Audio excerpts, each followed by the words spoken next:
Hello, good evening, friends. Welcome to this episode of Satya Speaks, where I'll be talking about hearing impairment, यानी सुनने की जो समस्याएं हैं,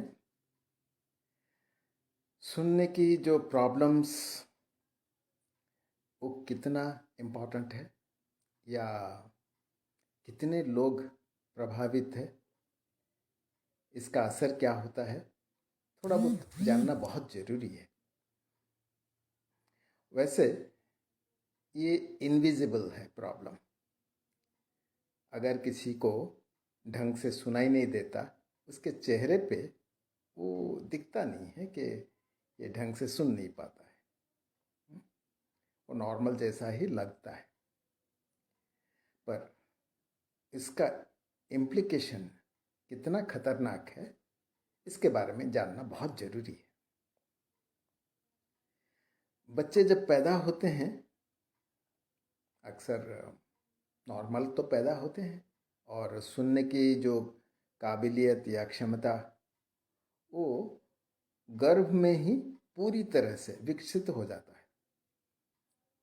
यानी बच्चा माँ के पेट में जब होता है तब भी वो सुन पाता है, पर पैदा जो होते हैं, हर 1000 बच्चे में करीब 4 बच्चे जन्म से ही किसी भी कारण से बहरापन लेके पैदा होते हैं, यानी वो नॉर्मल लोगों की तरह सुन नहीं पाते। पर ये जो आंकड़ा 1000 में 4 आगे जाके बढ़ते बढ़ते बढ़ते इतना ज़्यादा बढ़ जाता है कि जो बुजुर्ग लोग हैं, सीनियर सिटीजन्स, उनमें हर दूसरा इंसान बहरापन का शिकार होता है। तो वजह क्या है? 1000 में 4 शुरू हुआ और आगे जाके 50% से भी ज़्यादा लोग हियरिंग इम्पेयर्ड हो जाते हैं। तो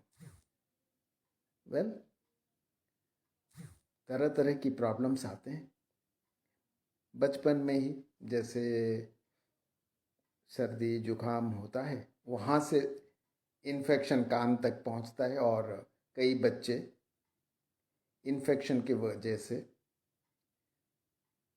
पार्शियली हियरिंग इम्पेयर्ड हो जाते हैं, या किसी बीमारी का इलाज के लिए जो इस्तेमाल होता है दवाई, वो दवाई का ऑटोटॉक्सिक इफ़ेक्ट, यानी उसका एडवर्स इफ़ेक्ट ये होता है कि कान का सुनने का जो शक्ति है उसमें प्रॉब्लम क्रिएट करता है, यानी बहरापन आ जाता है।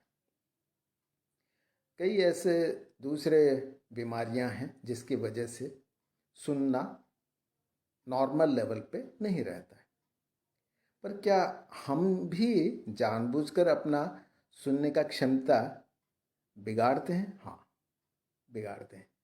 यानी सुनना जितना ज़रूरी है, कितना सुनना वो भी ज़रूरी है। यानी अगर हम नॉइज़ी एनवायरनमेंट में रहते हैं, जैसे कोई इंडस्ट्री हो जहाँ शोर मच रहा हो, यहाँ तक कि जो ट्रैफिक का नॉइज़ है, ऑटोमोबाइल के जो नॉइज़ है, दिन भर अगर कोई हाई लेवल का नॉइज़ सुनता रहे तो नॉर्मल हियरिंग भी बिगड़ जाता है। सो नॉर्मल हियरिंग अगर नहीं रहेगा तो असर क्या होगा? तो धीरे धीरे धीरे असर जो है ना, कम्युनिकेशन के ऊपर तो होता ही है। अगर आपको ढंग से सुनाई नहीं दिया तो आप जवाब क्या देंगे? सोशल कम्युनिकेशन तो बिगड़ तो जाएगा ही। पर इसका असर कितना होता है? जब डिमेंशिया के ऊपर रिसर्च किया गया तो पता चला, अगर सुनने की क्षमता नॉर्मल ना रहे, ब्रेन में स्टिमुलेशन सही लेवल का पहुंचता नहीं है। ये भी एक वजह होता है कि ब्रेन का जो नर्व सेल्स धीरे धीरे काम करना कम कर देते हैं। यानी हमें सुनना जरूरी है, नॉर्मल सुनना जरूरी है, और इसको नॉर्मल रखना भी जरूरी है। हमें अगर प्रॉब्लम है तो उसको तुरंत पता लगा लेना चाहिए। यानी बचपन में जहाँ बच्चे बहुत ही छोटे होते हैं, उनका अगर पैदाइशी कोई प्रॉब्लम है, वो क्या पता लगा सकते हैं क्या? हाँ, लगा सकते हैं। ऑटो एकोस्टिक एमिशन ऐसा मशीन है जो ऑडियोलॉजिस्ट इस्तेमाल करते हैं, और नियोनेटल हियरिंग स्क्रीनिंग करके पता लगा लेते हैं कि बच्चा नॉर्मल पैदा हुआ है या उसमें हियरिंग का कोई प्रॉब्लम है। तो आगे और भी तरह तरह की इलेक्ट्रोफिजियोलॉजिकल टेस्ट होते हैं, जिससे सही मायने में कितना लॉस हुआ है वो पता लग जाता है। एग्जैक्ट एक्यूरेट असेसमेंट हो जाता है, डायग्नोसिस हो जाता है। अगर कोई बड़ा आदमी है जो खुद बता सकता है कि हाँ मुझे सुनाई देता है या सुनाई नहीं देता है, या कम सुन पाता हूँ, कम समझ पाता हूँ, तो उसके रिपोर्ट, उसके फीडबैक के आधार पे हम कन्वेंशनल ऑडियोमेट्री एवैल्यूएशन करके पता लगा सकते हैं कि उसको कितना सुनाई देता है, कितना नहीं सुनाई देता है, और सुनने की जो कमी अगर है तो कहाँ पे है। बाहर के कान में है, मिडिल ईयर में है, इनर ईयर में है, या कान का जो नर्व्स है वहाँ पे प्रॉब्लम हुआ है, या ब्रेन में प्रॉब्लम हुआ है। तो ये तरह तरह की ऑडियोलॉजिकल डायग्नोस्टिक टेस्ट से हम पता लगा सकते हैं कि प्रॉब्लम क्या है और कितना डैमेज हुआ है, कहाँ डैमेज हुआ है। Audiological tests like tympanometry, brainstem evoked response, या ऑडिटरी स्टेडी स्टेट रिस्पॉन्स, ये सब टेस्ट करके हम पता लगा लेते हैं कि मिडिल ईयर में प्रॉब्लम है, इनर ईयर में प्रॉब्लम है, या कितना प्रॉब्लम है। ये सब अगर सही मायने में डायग्नोसिस हो जाता है, एक्यूरेट असेसमेंट हो जाता है, तो उसका रिहैबिलिटेशन या कॉम्पनसेशन आसान हो जाता है। अगर आपको 50% या 50 डेसिबल का लॉस है, तो ये लॉस को कॉम्पनसेट करने का तरीका भी डेवलप हो चुका है, बड़ा ही एक्यूरेट तरीका डेवलप हो चुका है। यानी आपको एक हियरिंग इंस्ट्रूमेंट ऐसा फिट किया जा सकता है जिससे कि आपको जितना चाहिए उतना कॉम्पनसेट करके नियर नॉर्मल लेवल पे आपका हियरिंग को लाया जा सकता है। यानी आप सुन भी सकते हैं, समझ भी सकते हैं। डिजिटल प्रोग्रामिंग या डिजिटल हियरिंग टेक्नोलॉजी इतना डेवलप हो चुका है, आंशिक रूप से अगर आपका हियरिंग अफेक्टेड हुआ है तो उसको कॉम्पनसेट करके नॉर्मल या नियर नॉर्मल लेवल पे ला सकते हैं। तो इसीलिए आपको जल्द से जल्दी ऑडियोलॉजिकल एवैल्यूएशन करवा लेना चाहिए, और उससे पता लगा लेना चाहिए कि कितना प्रॉब्लम है, और सूटेबल एम्पलीफाइंग डिवाइस लगा के आपका कॉम्पनसेशन करवा लेना चाहिए। यानी नॉर्मल लेवल पे आपका सुनने की क्षमता ले आना चाहिए, नहीं तो उसका जो बुरा असर होगा उससे बाद में आपको ज़्यादा तकलीफ होगा। सो जल्द से जल्दी यानी अर्ली आइडेंटिफिकेशन, अर्ली इंटरवेंशन हमेशा अच्छा रिजल्ट देता है।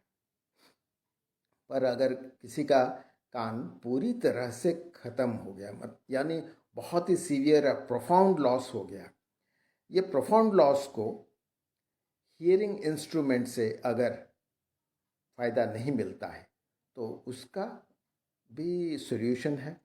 इम्प्लांटेबल हियरिंग डिवाइसेस आ गया है, जो कि कॉक्लियर इम्प्लांट या ब्रेनस्टेम इम्प्लांट ऐसे नाम से जाना जाता है। अगर लॉस बहुत ज़्यादा है तो इम्प्लांटेबल हियरिंग डिवाइसेस ही उचित होता है सॉल्यूशन के तौर पे। हियरिंग एड्स जहाँ काम नहीं करता, हियरिंग इम्प्लांट्स वहाँ पे ज़्यादा असरदार होता है। यानी आप चाहे तो आपका पूरी तरह से डायग्नोसिस और हियरिंग कॉम्पनसेशन और रिहैबिलिटेशन हो सकता है। पर सुनने का जो प्रॉब्लम है वो अगर नहीं है और उसको प्रिवेंट करना चाहते हैं तो अभी नॉइजी सिचुएशन में जो काम कर रहे हैं उनको ईयर प्रोटेक्टिव डिवाइस भी लगाना चाहिए। Year protective device normally industrial workers को दिया जाता है ताकि उनका कान का क्षमता बरकरार रहे, वो दिन ब दिन बिगड़ ना जाए। तो ऑडियोलॉजिस्ट ये होते हैं जो कि हियरिंग का असेसमेंट भी करते हैं, डायग्नोसिस करते हैं, हियरिंग सॉल्यूशंस देते हैं, यानी हियरिंग एड्स वगैरह फिट करते हैं, प्रोग्रामिंग करते हैं, या कॉक्लियर इम्प्लांट का भी प्री सर्जिकल डायग्नोसिस करते हैं। सर्जरी के दौरान भी वो उनके हाथ में जैसे रिमोट कंट्रोल रहता है, न्यूरल रिस्पॉन्स टेलीमेट्री करते हैं और उसके बाद उसका जो मैपिंग कहलाता है, जिसकी वजह से आपके ब्रेन के अंदर या कान के अंदर जो फिट किया गया एक माइक्रो कंप्यूटर जैसा मशीन, उसमें ऐसे पावर डालते हैं जिससे कि आपको जितना चाहिए उतना शक्ति उसमें आ सके ताकि आप नॉर्मल सुन सके। और ये हियरिंग प्रोटेक्टिव डिवाइस भी ऑडियोलॉजिस्ट का ही काम है कि आपको फिट करें ताकि आपको कोई अनवांटेड नॉइज़ से ज़्यादा तकलीफ ना हो या सुनने की क्षमता उससे प्रभावित ना हो। इसके अलावा कई दूसरे प्रॉब्लम्स भी होता है, जैसे कि कान के अंदर शोर मचता है, तरह तरह की आवाज़ें आती है, इसको टिनेटस कहते हैं। ये टिनेटस कई बार इतना ज़्यादा परेशान करता है कि लोग खूब तकलीफ में आ जाते हैं। तो ऑडियोलॉजिस्ट टिनेटस का भी सही डायग्नोसिस करते हैं और उसका रिहैबिलिटेशन करते हैं। रिहैबिलिटेशन का अलग अलग टेक्नोलॉजी भी आ चुका है, कोई हियरिंग एड के अंदर भी टेक्नोलॉजी आ गया है, तो कोई अलग से मशीन्स लगाते हैं जिससे कि टिनेटस ख़त्म हो सके। इसके अलावा ब्रेन का भी कुछ प्रॉब्लम है, जैसे कि सेंट्रल ऑडिटरी प्रोसेसिंग डिसऑर्डर, यानी आपका कान भले ही नॉर्मल हो, सुनने की क्षमता भले ही नॉर्मल हो, पर प्रॉब्लम ऐसा हो सकता है कि समझने में दिक्कत हो। तो ऐसे दिक्कत अगर है सेंट्रल या ब्रेन के अंदर कोई खामी के वजह से ये प्रॉब्लम हो, तो ऑडियोलॉजिस्ट उसका डायग्नोसिस करते हैं, उसका भी रिहैबिलिटेशन करते हैं।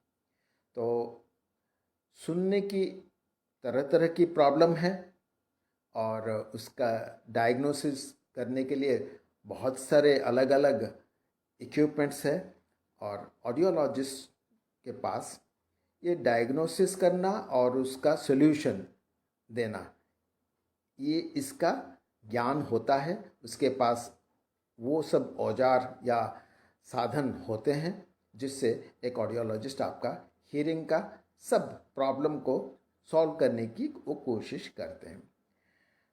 आज हमें ये पता अगर चला है, बुजुर्ग लोगों में इतने सारे लोग हियरिंग इम्पेयर्ड है, तो हमें तो जैसे हर नॉर्मल बच्चा को पैदा होते ही हमें चेक कर लेना चाहिए ताकि पैदाइशी हियरिंग इम्पेयरमेंट पकड़ में आ जाए। वैसे सीनियर सिटीजन्स का भी रेगुलरली उनका हियरिंग चेकअप कर लेना बहुत ज़रूरी है ताकि अर्ली आइडेंटिफिकेशन हो जाए और उससे कोई बुरा असर ना हो। तो मेरा आप सबको अनुरोध है कि ऑडियोलॉजिस्ट के पास जाके अपना हियरिंग का चेकअप बीच बीच में करवाते रहिए, ताकि अगर कोई प्रॉब्लम आया है तो stitch in time saves nine की तरह आप सही इलाज, सही फायदा पा सके। Institute of health science Bhubaneswar में जो है, बेसिकली ऑडियोलॉजिस्ट का graduation, post graduation training programme भी करता है और क्लिनिकल सर्विसेज भी देता है, जिससे कि जो भी हियरिंग इम्पेयर्ड बच्चे हो, बुजुर्ग हो, कोई भी इंसान जिसको जितना भी हियरिंग का समस्या हो, उसका कंप्लीट सॉल्यूशन वहाँ पे आपको मिल सकता है। अगर किसी को कोई प्रॉब्लम है तो आप उनको इंस्टीट्यूट ऑफ हेल्थ साइंस में भी भेज सकते हैं। ये एक नॉन प्रॉफिट ऑर्गेनाइजेशन है जो कि आपका मदद करने के लिए हमेशा खुला रहता है। तो आप सबको ये शरद ऋतु का अभिनंदन है। ये फेस्टिवल का माहौल है, आप एंजॉय कीजिए, शोर शराबे से बचिए, कान का प्रॉब्लम से दूर रहिए। अगर कुछ होता है तो हम हैं ना। Thank you very much for listening to me. Good night.